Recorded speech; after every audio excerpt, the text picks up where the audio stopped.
iVn. Yeah. But actually, I don't think this is gonna take out ZerNaku. There's just too much Protoss here. Good Phoenix control and good AoE damage. I mean, there are Archons, Storms landed, Colossus were burning through the Roaches, and Yeah, see, this is the beginning of that that strong Protoss late game that we've been seeing in Heart of the Swarm recently, where basically any Zerg mid-game army just cannot trade cost efficiently ever. So, and look, like ZerNaku's brought the supply gap up to like less than 20, so and he's getting really come Colossus back into and the Void game. Rays, so he definitely knows how to play the game. And that's So he's being looking shown to right now. march on to victory here. And with that 4th base up, Protoss only really needs 2 mining bases to be able to consistently produce army if they're doing like a turtle playstyle like this. So and he's we all looking know well. what a Roach Hydra Corruptor looks like against a Void Ray Colossus Deathball. We've all seen that in Wings of Liberty time and time again. And it's really no different looking in Heart of the Swarm, except the Void Rays are stronger, so it's even more like physically, violently sickening.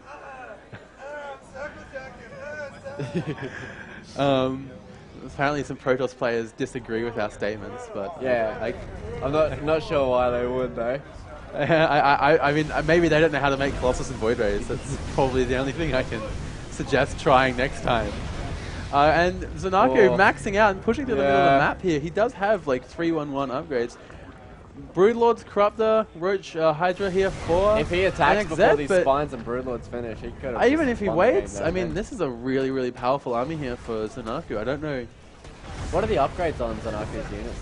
3-1-1. As for NXZ, it's 3-2 for the ground, about to be 3-3, and 1-0 in the air. And he turns all the Corruptors into Broodlords, so maybe he's going to have a lot of a harder time, well, exactly a much harder time, obviously, dealing with these Void Rays and Colossus, and with Storm going down on all the Hydras. Maybe these Void Rays, like, with charge and enough AoE damage here. The Colossi Archon just going to provide way too much splash damage here. And we're going to see here Storms do go down. Storms. It does force the Hydras back, leaving these Void Rays to sort of just clean up whatever's left on the ground. But they are focusing down Broodlings, which is obviously not what you want. Yeah. And that's a big miscontrol from ZerNaku there. Doing some very poor letting his target army fire. sort of shoot whatever. You can't let that be the case here. And Time Warps allowing his army to sort of get back to relative safety. Yeah, so back now to where the it's Colossi don't really have much of a ground force to defend themselves, but... But there is a bright side. If NXZ doesn't attack now, he can remax on more Colossus and Void Rays. Yeah. So that could make for another powerful composition. And he does need to take a 5th at some point. I mean, we see the 6th up above the base of ZerNaku. And this Broodlord Hydra Force moving through the middle of the map, and I'm just not sure how ZerNaku's going to be able to deal with this. I mean, he has the army, and he sort of threw it away. Where are the Storms? There's one. Sort of decent, but nothing fantastic. Oh, much better. All the ground force has been cleaned up, and yeah, there's nothing here the to Void Rays protect are charged and shooting at Broodlings that are attacking the Colossus. Absolutely not how you use this army composition. Target fire ZerNaku. Target fire down the Broodlords, and he could have definitely taken this engagement, I feel. But he's still just sort of not paying attention. The Void Rays are attacking stuff now. He has queued them up to sort of kill the Broodlords. Oh, and all of a sudden he's ahead in supply. lead. And I believe he's going to take this 5th base very soon as well. But does he? I don't think he realizes how much of the map his opponent has. He has no idea that NXZ just has everything on the map right now. So, but still, I don't know. Actually, one thing I'd like to point out, despite all of the praise I was giving NXZ before, he has a very subpar creep spread right now. And I think that if he had considerably more creep spread, maybe it wouldn't have helped him during those battles just before, but it would have helped him a lot during the middle game, especially when he had those 2 armies that were separated. Yeah, attacking across the map there. Yeah. I also, I feel like he could have, he's picked an army composition that's good, but he waited way too long to sort of engage or do anything with it. He sat back on an army that needs to be aggressive, especially against an opponent who is also sitting back and just making these tier 3, tier 2.5 units. Yeah, exactly. I mean, you can't not engage a Protoss player who's on 3 bases in Heart of the Swarm anymore. There's just too many options if you let them sort of run away with their economy. So we've still got more Void Rays coming out here from ZerNaku. Not sure what else he wants to go with this composition. I'd say he'll need to scout whether NXZ is going to continue with the Broodlord production or not, and probably go for some Blink Stalkers, but He doesn't really have that intel at the moment. Not at all. And interestingly enough, what's NXZ doing? The situation is slowly being. He's just remaking Broodlord Infestor. Like he thinks it's harder. He thinks it's Wings of Liberty. Look at all the overseers he's made. Maybe he thought that ZenAku's going for the mothership core. Or mothership core. Yeah. Or mothership. Mothership, yeah. I think he's confused about what game he's playing right now. It seems to be the look of this army composition. Yeah, this is a very Wings of Liberty like. Interestingly enough, before we saw that, you know, there was an option for NXZ to get aggressive and sort of choke out ZenAku. Now it's flipped over in that all ZenAku has to do is just sort of slowly expand, and eventually NXZ is going to run out of money now. I mean, if we look at the units lost, absolutely a lot more money has been lost for NXZ. And he's going to attack again into this really powerful defensive army that, if he fungles, is probably if he got some big fungals off here. Now, then hopefully this time the Void Rays do focus fire, because with that many 12, 15, I don't know, I can't count, charged Void Rays, they're just going to melt through anything at the moment. Oh, man. Come on, NXZ. Can he get rid of the infestors? Can he, you know, feed back them before all the fungals go down? That's what we need to see. And no, he doesn't. Oh, huge fungal, all of everything. And these Void Rays that are charged can't actually close the distance on the opponent, but storming down everything as well. In the second, those should all turn into Archons. It's hard to see what's exactly happening. It looks like the Void Rays are killing everything as you'd expect. Being Void Rays. But I mean, NXZ can sort of remax them here. 28 Hydras. I don't know if Hydras are the best decision. I mean, more storms is going to ruin the day of NXZ. But ZenAku holds on more. Yeah, I really think ZenAku needs to push now, though. Like, even though his supply lead is, well, he doesn't have a supply lead, he still has quite a wreckable force. I disagree with the statement about him needing to push right now. I think pushing would be a mistake. Yeah. His opponent's army has like the same sort of advantage that his has, and it is very hard to attack into an Infestor, Broodlord, you know, Spinecrawler wall if he makes an arc. But he knows his opponent's thrown away a lot of armies. I mean, if he just sits back and remaxes, what's to stop your opponent from throwing away another army? Nothing. Nothing, yeah. Yeah, thank you. Thanks for that. 0. I wasn't sure. Naught. That's why I asked you. So, NXZ has pretty much taken all the bases on his side of the map. It's looking pretty grim for him in terms of income. I don't think... Yeah, these Zealots aren't really going to. We do have 3 mined-out bases for both players, which means we have Vipers!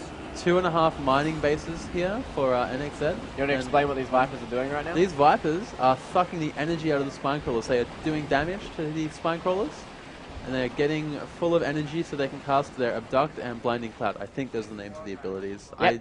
I like to think of them as like Scorpion and not really good like Defilers. Get over here! Exactly.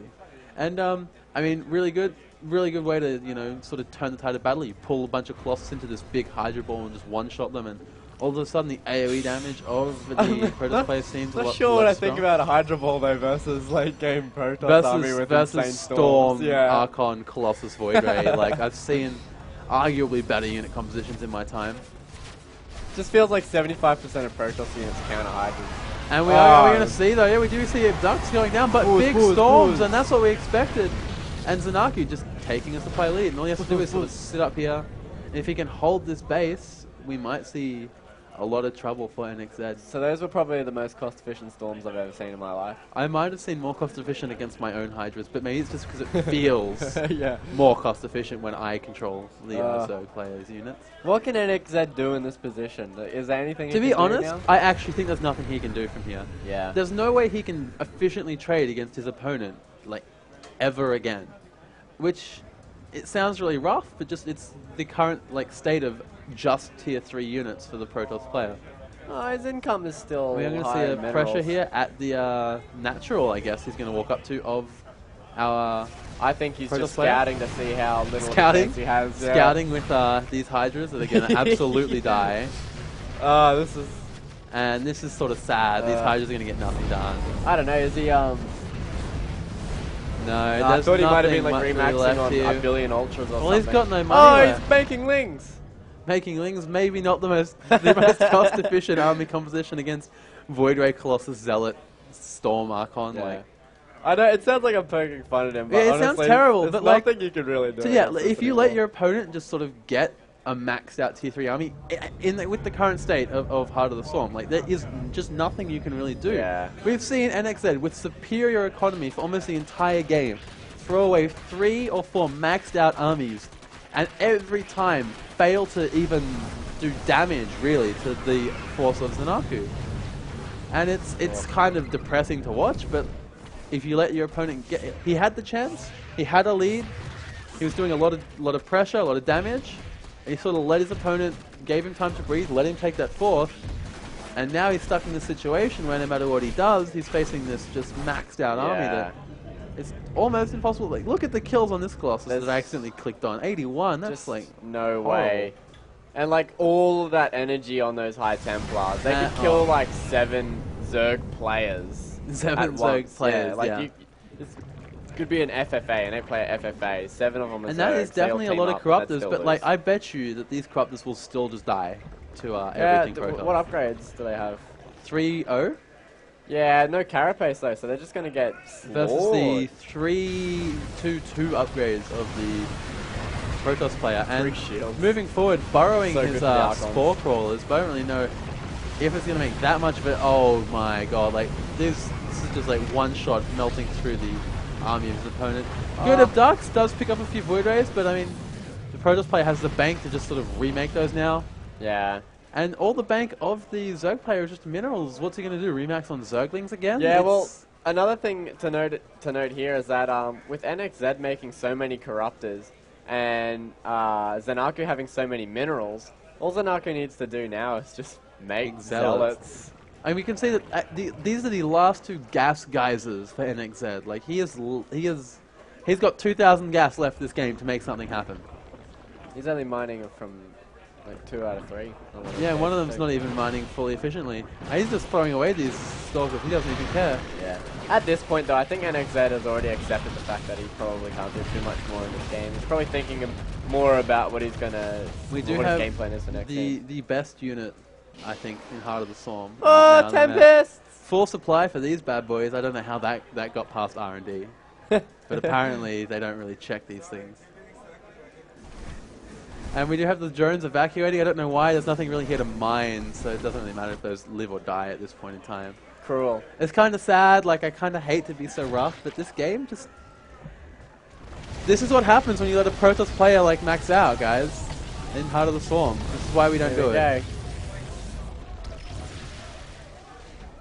don't know, if then... Oh, yes, these Tempests are going to wreak some havoc now. Look at the range on those things. It's like 70 siege Oh, wow, tanks. look at the range on that duct. Yeah, I didn't know duct was that good. Oh. And some big storms doing a lot of damage. Just sort of pushing back the Protoss player. And look at the supply discrepancy still. It's just so one-sided towards the Protoss player. And he's got a bigger bank. And he's got more minerals left to mine. Like, there's just everything going in favor of the Protoss player. I guess if NXZ could somehow kill all the Void Rays, Tempest, and Colossus without losing like anything. But even then, he's got a whole bunch of Corruptors against what? Like a bunch of Zealots? They're not going to do anything. He can't turn these into Broodlords. He doesn't have the money left. This is his last 2 gas geysers. Yeah. I definitely think this is game over. But SRZenAku refusing to just walk around the sport. I walk around through the middle. He wants to save the space for whatever reason.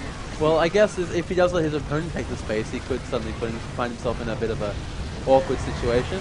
No way, if SRZenAku just base trades, he'll win, because like you can't base trade with Corruptors, so they can't shoot the ground. You still have to clean out all his spores and spines eventually to win a base trade. Yeah, I don't think that'd be an issue. If we do look at the units lost, we see that, you know, there's definitely a lot more damage being dealt to the Zerg player over the course of this game. Unfortunately. And really, like, NXZ, it seemed like he was going for a build that was designed to sort of stop that Protoss ever taking a 4th, lock him down on 3 bases, but just 1 or 2 sloppy engagements and allowing his opponent that time to sort of expand really threw this one awry. So these Lings are trying to clean up this base down here, but they might get that. Cracklings are pretty strong, especially when you've got like 400 of them. And we see him doing the only thing left that he can do to try and do any sort of damage to the Protoss player. Yeah. Some more Abducts coming, grabbing his Tempest. Is always good. How much do Tempests cost? They're pretty expensive, hey? Can we check? Can we click on a Stargate? Pretty sure you just clicked on a gas guys that was like 420. Did I? Yeah. Oh, I'm sorry for unclicking that. Alright.